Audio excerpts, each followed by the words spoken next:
안녕하세요. 역사 지리로 보는 성경 동서남북이라고 하는 제목을 가지고 우리 함께 나누게 될 사랑누리교회 이문모 목사입니다. 먼저 이 강의를 들어가기 전에 제일 중요한 게 방향 감각을 알아야 될 것 같아요. 역사와 지리로 성경을 보는데 이 성경의 방향 감각을 모르면 안 될 것 같아서 제가 뒤에 동서남북이라고 이름을 붙였습니다. 먼저 동쪽을 보게 되는데요. 동쪽은 요단강에서 만난 예수님이라고 하는 제목으로 동쪽 면을 한번 보고 이제 다음 강의에서 서쪽, 그 다음에는 어디겠어요? 남쪽, 그 다음에 북쪽을 함께 보는 시간을 가지도록 하겠습니다. 먼저 좌표를 한번 보세요. 우리나라는 위가 항상 뭐라고 생각합니까? 동서남북 하면 북쪽이라고 많이 생각을 해요. 그런데 제가 지도를 하나 만들었는데 이스라엘 지도를 이렇게 만들었습니다. 왜 이렇게 만들었냐면 성경에서 이렇게 만들라고 해서 그래요. 원래 다른 사람들은 지도를 이렇게 북쪽이 위라고 생각을 하는데 성경에서는 동쪽이 위라고 얘기합니다. 그래서 동쪽을 위로 잡고 그리고 뒤쪽 그리고 아래쪽을 서쪽이라고 부르고요. 그리고 앞에 보는 것처럼 남쪽을 오른쪽, 북쪽을 왼쪽이라고 부릅니다. 성경에 이 말이 나오는데요. 이 말씀을 한번 보세요. 창세기 14장 15절은 아브라함이 롯을 구하기 위해서 북쪽으로 막 쫓아갔습니다. 그리고서 다메섹 왼편 호박까지 쫓아갔다라고 했는데 우리 생각으로는 왼편이라 그러면은 서쪽으로 갔겠구나 하는 생각을 해요. 근데 보니까 영어 번역만 봐더라도 NIV 번역인데요. North of Damascus라고 이야기하는 것을 보면은 우리 동쪽과 서쪽 개념의 이 왼쪽 오른쪽의 개념이 우리하고는 상당히 틀리다 하는 것을 알 수가 있습니다. 그래서 앞으로 우리가 함께 공부할 그 시간에는 자, 앞 그러면 동쪽, 뒤 그러면 서쪽, 오른쪽 그러면 남쪽, 왼쪽은 뭐예요? 북쪽. 이렇게 알고서 진행을 했으면 좋겠습니다. 그래서 지도가 조금 이상하게 보일지 모르겠어요.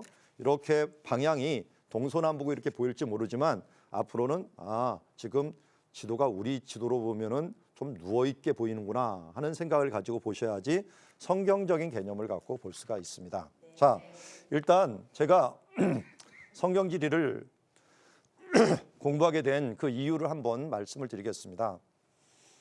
1992년이었어요. 한참 됐죠? 그때 제가 처음으로 이스라엘 갔는데 그 이스라엘 가서 놀란 것 중에 하나가 성을 하나 올라갔어요. 성을 하나 올라갔더니 이렇게 깎아지른 것이 보이는 거예요. 이게 뭔가 봤더니 교수님이 알려주더라고요. 저게 뭐 이름표 하나가 붙여져 있죠. 그 택이 4개가 붙여 있는데 이 이름표 하나하나가 사람들이 살았던 흔적이라는 겁니다. 그러니까 살다가 무너지고 살다가 무너지고 그러니까 보니까 4개가 붙었으면 몇 번 무너진 거예요? 4번 무너진 겁니다. 그러니까 지리라고 하는 것은 역사와 같이 하는구나. 땅이라고 하는 것은 역사와 같이 하는구나 하는 것을 알게 되었어요. 그리고 잘 봤더니 이 땅 하나하나마다 성경의 역사가 있는 거예요. 그래서 그 역사를 한번 살펴보려고 하는 그런 마음이 들었는데 그래서 이제 이스라엘을 한번 한 50일 동안 갔다 오고 나서 그 다음 신학대학원을 갔어요. 신학대학원을 갔다 오고 나서 이 정도로 공부를 안 되겠다 그래서 중간에 그럼 이스라엘 좀 유학을 가야겠다 해서 유학을 떠나게 됐습니다. 그래서 예루살렘 앞에 보이는 유대산지에 있는 예루살렘에서 이제 유학을 하고 있었는데 제가 대학교로 치자면은 83학번이에요. 제가 공부할 때 당시에는 영어를 주로 읽는 거로만 공부했습니다. 말하는 거나 듣는 거는 거의 사용을 하지 않다가 갑자기 유학을 가다 보니까 이게 들려야 말이죠. 전혀 안 들려갖고 한 1년을 공부했는데 너무 낙심이 되더라고요. 이렇게 해갖고 어떻게 내가 유학을 할 수 있을 것인가 하는 생각이 들어갖고 낙심이 돼서 아는 교수님을 찾아갔는데 아는 교수님이 위로는커녕 그것도 못하냐. 저기 고향에서 부모님이 기다리고 있는데 너 그것도 못하냐 하는 말을 하셔갖고 더 낙담이 돼갖고 이걸 어떻게 할까 하다가 좀 바람 좀 쐬자. 이거 좀 바람 좀 쐬야지 힘을 얻겠다라고 해갖고 이제 나가게 됐어요. 그런데 어디로 갈까 생각하다 보니까 여리고가 가까워요. 여리고 한 30분 정도 예루살렘에서 내려가면 있어요. 근데 성지에서 공부하다 보니까 참 장점이 하나가 있더라고요. 그게 무슨 장점이냐면 놀러 가도 성지순 내고 바람 쐬도 성지순 내고 슈퍼마켓 가도 성지순 내요. 그래서 가는 곳마다 성지순례라서 할 수 없이 여리고를 이렇게 내려갔습니다. 한 30분 정도를 내려갔는데 예루살렘이 한 800m 되고 여리고가 마이너스 250m 돼요. 그러니까 바다보다도 250m가 낮아요. 그러니까 따뜻한 동네죠. 그곳을 내려가고 이제 멍청하게 여리고성에 올라가고 쳐다보는데 어디가 보이냐면 건너편에 베레아 앞에 요단강이 보이는 거예요. 여러분 요단강 하면 뭐가 생각날까요? 여러 가지 사건이 생각나는데 저는 이 여리고에서 저 요단강을 보다 보니까 뭐가 생각나냐면 예수님이 갈릴리에서 쭉 내려오셔갖고 세례받는 장면이 생각난 거예요. 여기서 바로 예수님께서 세례를 받은 장소, 그 장소를 쭉 쳐다보는데 예수님이 참 저기서 세례를 받았지. 왜냐면 뭐 볼 게 없으니까 그것밖에 안 보이는 겁니다. 그러다가 갑자기 이 예수님이 여기 여리고성이라는 곳에서 예수님이 세례를 받는 장면을 딱 생각하는데 갑자기 뭐가 같이 겹쳐서 보이냐면 그냥 환상같이 제 마음속에 확 떠오른 게 이 장면이 보이는 거예요. 이 장면이 뭘까요? 여호수아가 요단강 건너오는 장면이에요. 여호수아가 요단강을 건너오는 장면과 예수님이 세례받는 장면이 동일하게 겹치는 것을 보았습니다. 그런데 그래도 제가 1년 동안 헤매더라도 공부는 했겠죠. 그래서 공부를 했기 때문에 예수님과 여호수아라는 이름이 똑같은 이름이라는 걸 알고 있었어요. 이상하다. 예수님이 세례받은 곳에서 지금 똑같은 이름을 가진 여호수아가 넘어오네 하면서 이 사건을 생각할 때 여러 가지가 갑자기 그냥 번쩍하면서 무진장한 것들이 막 떠올랐어요. 여러분 1초 내에 어떨 때는 막 많은 사건들이 떠오를 때가 있죠. 그것처럼 여기 때도 많은 사건이 떠올랐는데 바로 이거예요. 예수님께서 세례를 받으실 때 하늘이 열리는 사건이에요. 하늘이 열렸는데 여호수아가 건너올 때는 언약궤가 딱 서는 동시에 하늘이 열리는 게 아니라 요단강이 열렸어요. 여러분 요단강 건너가 만날이라는 찬양 아시죠? 네. 요단강 건너간다는 건 어디 간다는 것일까요? 천국 간다는 거죠. 근데 예수님은 요단강을 열지 않고서 어딜 열었냐 봤더니 하늘은 또 다른 말로 뭐겠어요? 천국이 되겠죠. 천국을 여시는 거예요.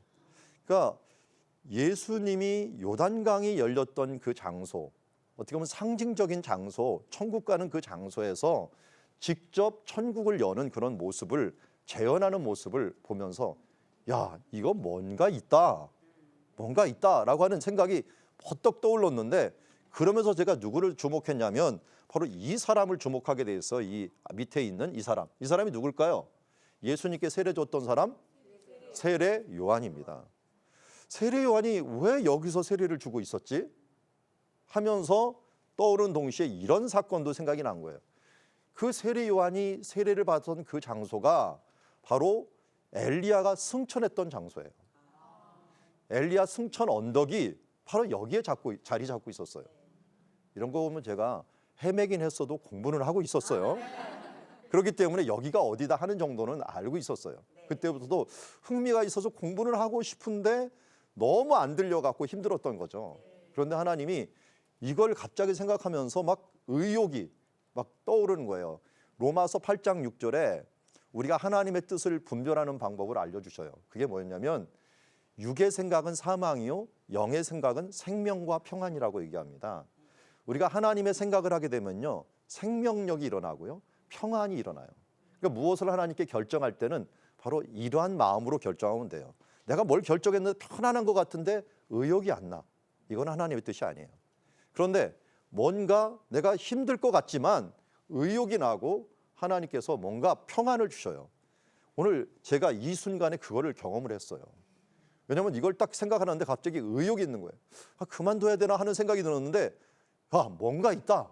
뭔가 이 땅에 내가 공부해야 될 뭔가 있구나 하는 생각이 들면서 의욕이 막 살아나는 것을 보게 되었습니다. 그래서 여기 엘리야가 승천했던 장소에 세례 요한이 와서 사역하는 것을 보면서 예수님의 말씀이 생각났어요. 제자들이 아니 메시아가 오기 전에 분명히 이 엘리야가 온다 그랬는데 예수님 엘리야가 왔습니까? 물어봤더니 이 예수님께서 엘리야가 이미 왔으되 너희가 임의로 대접하였도다라고 말하면서 세례 요한이 엘리야라는 사실들을 이미 잘 알고 있었어요. 그러니까 보니까 엘리야가 승천했던 장소에 세례 요한이 사역을 하는 것을 보니까 말라기서에 예언했던 그 사건이 그대로 이루어지는, 그것도 그냥 이루어지는 게 아니라 장소적으로 이루어지는 장면들을 제가 보게 된 겁니다. 그가 올라갔던 장소에서 바로 세례 요한이 일을 하고 있었다. 근데 세례 요한이 그냥 일한 게 아니었어요. 여기서 왜 일했을까? 잘 보면 이 마을의 이름이 베단이에요. 베단이. 베단이라는 뜻이 뭐냐면은 벳이 집이고요. 아니라는 말이 가난한 자라는 뜻이에요. 가난한 자의 집, 이걸 유식한 말로 하면은 빈민촌이 됩니다. 빈민촌. 우리 베단이라는 말은 성경에 두 장소가 나와요. 예수님께서 예루살렘에 올라가실 때 나사로가 살았던, 마리아가 마르다가 살았던 예루살렘 옆에 베다니가 있고, 요단강 옆에 바로 요한이 세례를 베풀었던 장소가 바로 베단이에요. 이 베다니가 이렇게 자주 나타나냐면 우리나라도 베다니가 많죠. 왜? 빈민촌이 많잖아요. 빈민촌의 이름이 베다니예요. 그렇기 때문에 이 특정한 이름보다는 가난한 사람들이 모여 사는 것이에요. 세례 요한은 바로 가난한 사람이 있는 곳에서 사역을 했고요. 예수님도 바로 여기서 세례를 받으셨고요. 나중에 예수님이 어렵고 힘들 때는 또 이곳에 찾아왔어요. 그리고 또 예루살렘에 갔을 때도 나사로의 집에 자꾸만 머물러요. 이걸 보면 예수님께서 가난한 자의 집들에, 빈민촌에 많이 거하셨다라는 걸 알 수가 있습니다. 세례 요한이 바로 여기 이 빈민촌에서 일함으로 어떤 일이 벌어졌는가? 이 길이 무슨 길이냐면요, 요단강을 건너고 이 베다니로 가는 길이 갈릴리로 가는 길이에요. 원래는 여기 보면 갈릴리로 가는 길이 있는데요, 갈릴리로 예루살렘에서 여기서 출발해 갖고 갈릴리가 이쪽에 있는데, 이쪽에 가는 길 보면은 그냥 가는 게 아니라 이쪽에서 산지 위로 쫙 직선으로 가면 돼요. 근데 이 산지 위에는 누가 있냐면 사마리아 사람들이 살았어요. 그러니까 사마리아 사람들에게 막혀갖고 이쪽으로는 못 가고 이 요단강을 건너갖고 위로 쭉 올라갔다가 여기서 다시 요단강을 건너갖고 갈릴리로 갔어요. 그 당시에는 굉장히 불편한 길이었죠. 그래서 이쪽을 반드시 거쳐야만 갈릴리로 갔기 때문에 갈릴리 지역에 살았던 사람들은 명절이 되면은 꼭 들려야 되는 곳이 예루살렘이었는데, 예루살렘에 올 때는 반드시 여기를 거쳐야 됐어요.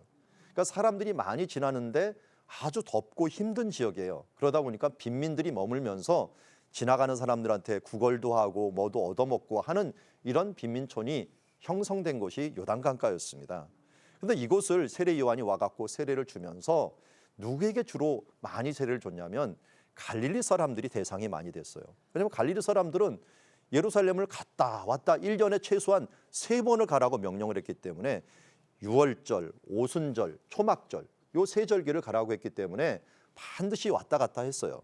그렇기 때문에 이곳을 가장 많이 왔다 갔던 사람이 세례 요한의 바로 사역의 대상이었어요.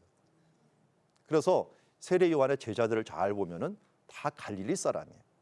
그중에 세례 요한의 제자로서 예수님의 제자가 된 사람이 한 명이 있는데 안드레예요. 안드레. 요한복음 1장에 보면은 이 안드레가 세례 요한의 제자였는데 세례 요한이 바로 저분을 따라가라 해서 안드레가 갔고요. 안드레가 조금 있다가 이 근처에 있는 시몬 베드로를 데리고 옵니다. 자기의 동생 베드로를 데려오는 모습을 보면서 이 자기 형님이죠. 형님 베드로를 데리고 오는 모습을 보면서 베드로도 어떤 면에서는 이 베드로도 세례 요한의 제자였다 하는 걸 알 수가 있습니다. 그러니까 세례 요한이 여기 있으면서 갈릴리 사람들을 회개시키면서 세례를 베푸는 일들을 하고 있었던 것을 보게 됩니다. 그뿐만 아니라 여기서 회개만 있는 게 아니라 제자를 양성시킨 거예요. 이 안드레와 같은 제자, 또 베드로와 같은 제자, 이런 것을 양성시키면서 예수님이 오셨을 때 예수님께 그 제자를 양도해 주는 것을 보게 됩니다. 그뿐만 아니라 예수님이 일하실 곳에서 미리 집중적으로 일을 합니다. 조금 있다가 예수님은 여기서 사역을 하셔요. 여기서 세례를 주기도 하시고 제자들과 함께 머물면서 일하실 때 미리 세례 요한이 이것을 쫙 깔아놓는 것을 보게 됩니다. 세례 요한이 받은 사명이 뭐였냐면 주의 길을 예비하리라 라고 했는데 그 예비하는 걸 정말 잘한 거예요. 그래서 예수님이 여자가 낳은 사람 중에 제일 큰 자가 누구라고요? 세례 요한보다 큰 자가 없다라고 하는 말을 한 것은 그만큼 여기서 이 세례 요한이 엘리야처럼 길을 잘 예비했던 것을 보게 됩니다. 그런 면에서 예수님께서 여기서 세례를 받은 것 참 의미 있는 일이라고 할 수가 있고요. 자, 그러면서 이제 여기서 세례 요한과 함께 엘리야, 예수님, 이 모든 사람들, 여호수아, 이 네 분의 일들을 쫙 연상을 해보니까요, 이런 수식이 나와요. 엘리야가 승천했던 곳에서 세례 요한이 사역을 했고요. 또 여호수아가 건넜던 곳에서 예수님께서 바로 요단강을 연 게 아니라 하늘문을 여시는 장면을 보이게 됩니다. 그러면서 예수님이 왜 다름이 아닌 요단강에서 세례를 받았을까? 그것도 여리고 앞에서 왜 세례를 받았을까 하는 그 궁금증이 풀리게 되었습니다. 어떻게 풀렸냐면 보니까 엘리야 그리고 이 세례 요한, 여호수아, 예수님의 관계를 보니까 이런 관계가 나와요. 여호수아는 모세의 이 후대의 지도자로서 요단강을 넘어오는데 그의 이름이 뭐냐면 구원이라는 뜻을 갖고 있어요. 정확히 말해서는 여호와는 구원이시다라는 뜻을 갖고 있고요. 엘리야가 승천한 다음에 그 뒤에 제자가 누굴까요? 엘리사예요. 엘리사인데 이 엘리사가 요단강을 또 조금 있다가 또 가르면서 건너와요. 엘리야의 옷을 받아갖고 그것을 탁 치면서 엘리야의 하나님은 어디 계십니까? 라고 말했더니 요단강이 또 쫙 갈라지면서 그 길을 건너옵니다. 그리고 예수님께서 또 요한에게 세례를 받으실 때 이 하늘문이 열리는 장면을 통해서 무엇을 알려주는가 봤더니 엘리사는 하나님은 구원이시다라는 뜻이고 예수님은 여호와는 구원이시다라는 뜻입니다. 모두 구원이라고 하는 의미를 가지신 분이 요단강을 건너오는 거예요. 아까 요단강 건너서 가는 이 가나안 땅을 뭘 의미한다고요? 가나안 땅이 천국을 의미한다 그랬죠. 그래서 요단강 건너가 만나는 이 천국을 예수님께서는 그림자 같은 사건이었는데 이 그림자 같은 사건을 이제는 어떻게 이루시느냐? 바로 자신이 직접 오셔서 그림자가 아닌 바로 실현을 통해서 내가 구원이다, 내가 구원을 이룰 것이다 하는 부분들을 바로 이 동쪽 가나안 땅을 넘어오는 이 지점에서 이미 완성하신 것을 보게 됩니다. 그래서 우리는 이것을 보면서 예수님이 그 뜻을 어떻게 이루었는가 하는 것들을 볼 수가 있습니다. 자, 요단강입니다. 요단강에서 예수님께서 세례를 받으시고 물에 올라오실 때 어떻게 됐다고요? 하늘이 쫙 열립니다. 천국문이 열립니다. 천국문이 열려요. 이 천국문이 열리는 이 장소에 보니까 성령님이 비둘기같이 임하십니다. 비둘기는 어떤 의미가 있죠? 순결하다. 또 이 노아의 방주대 보면은 소식을 전하는 거예요. 좋은 소식을 전한다. 근데 성령님의 모습이 불같이 임하는 게 아니라요, 아예 이 비둘기같이 순결하게 또 아름다운 소식을 전하는 자로 임하고 있어요. 거기에 또 성령님이 임하신 뒤에 위에서 소리가 납니다. 하늘에서 소리를 내시는 분은 누굴까요? 하나님이죠. 특별히 성부 하나님이 됩니다. 아버지 하나님이 아들 하나님이신 예수님을 향하여 이렇게 얘기합니다. 바로 이는 내 사랑하는 아들이요 내 기뻐하는 자라라고 말씀하십니다. 잘 보면은 우리가 신앙에 있어서 굉장히 중요한 요소인 성부, 성자, 성령 하나님이 같이 나타나시는 장면이에요. 예수님이 사역을 처음으로 시작하려고 하는 그 순간인데 그 순간에 하나님의 아름다운 사랑의 선포가 있고 성령님의 비둘기 같은 은혜가 있고 성자 예수님의 순종이 있는 이 장면을 통해서 지금 어떻게 하는 거예요? 하늘문이 열리는 거예요. 다시 요약하면 이렇습니다. 천국이 어떻게 열리느냐? 하나님의 놀라운 계획과 예수님의 순종하심과 이 하나님, 예수님 그 가운데 임하시는 성령 하나님의 중재하심으로써 이것이 임하게 되는 것을 보게 됩니다. 저는 이 삼위일체 하나님을 생각할 때 너무나도 마음이 벅찰 때가 있어요. 어떤 사람들은 삼위일체 하나님 너무 딱딱하지 않는가 하는데요. 이 말씀을 생각하면서요, 내 구원이 어떻게 이루어졌는가 하는 것들을 생각하게 됐어요. 요단강을 쫙 여는 것처럼 여호수아가 요단강을 쫙 열고서 가나안 땅을 들어가는 것처럼 우리가 천국에 들어갈 터인데 하나님의 이미 이 사랑의 메시지, 우리를 사랑하셔서 우리를 사랑하셔서 수천 년간 계획하셨다가 예수님을 보내주셨고 또 예수님을 통해서 수천 년간 다른 사람들을 통해서 우리에게 복음을 전했다가 나에게 이 복음을 듣게 하셨습니다. 이 하나님의 놀라운 계획이 있고 그 다음에 무엇이 있느냐 봤더니 예수님의 순종이 있었어요.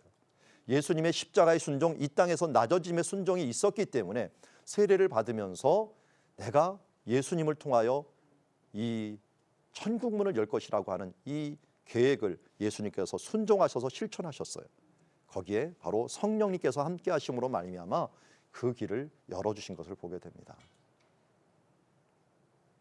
저는 이 사건을 깨달으면서 야, 내가 성경 공부를 참 좀 다른 면에서 해봐야겠구나. 하나님께서 천국문을 이렇게 여는 장면들을 통해서 아, 그래, 국어로 보면은 두갈식을 보여줬다. 두갈식, 맨 처음에 하나님께서 이렇게 일하실 것이다 하는 것들을 보여주는 장면이라는 것이 생각이 났습니다. 그래, 하나님의 놀라운 계획과 예수님의 실천하심과 성령님의 중재하심으로 이 놀라운 일들이 이루어질 것이라는 것을 말씀하신 것을 보면서 야, 뭔가 공부할 의미가 있겠다. 그래서 제가 그때부터 벅차 올라갔고 이 하나님의 나라의 일들과 그리고 이 사역에 뛰어들게 되었습니다. 벌써 뛰어든 지가 22년째 됩니다. 22년째니까 참 오래됐죠. 그런데 이때 감격을 잊지 못해요. 우리 첫사랑을 잊지 말라 그랬잖아요. 첫사랑. 근데 저는 이 첫사랑이 저를 움직였기 때문에 제가 사역도 하고 교수로서 가르치기도 하지만 이때 감격만 생각하게 되면 그래, 내가 하나님께 주신 이 사명이지 하는 생각을 가지고서 이 사역을 하게 됩니다. 참 하나님의 이 아름다운 이야기가 우리 가운데 있었고 또 하나님께서 내가 이 세상에 한 명만 지구상에 있더라도 하나님께서는 이렇게 예수님을 보내주셔서 나를 구원하시기 위하여 이 놀라운 일을 하실 것이라고 하는 것들을 알면서 참으로 감사했고 하나님께 영광을 돌렸습니다. 제가 이것을 끝난 다음에 어떻게 했겠어요? 예루살렘으로 뛰어 올라가서 그때부터 이제 열심히 공부했습니다. 그래서 그때부터 시작한 공부가 하나하나 쌓이면서 하나님께서 좋은 열매를 맺게 하신 것들 너무나 감사드리고요. 제가 겪었던 이 첫사랑 이야기를, 이 땅에 대한 첫사랑 이야기를 말씀을 드렸습니다. 이제 그 이야기 중에서 또 풍성하게 체험한 것들을 다음 시간에 이어서 말씀을 드리도록 하겠습니다. 감사합니다.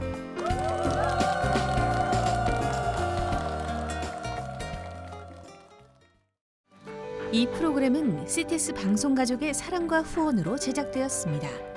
후원 전화 02-6333-1003번, ARS 060-800-1111번으로 전화 주세요.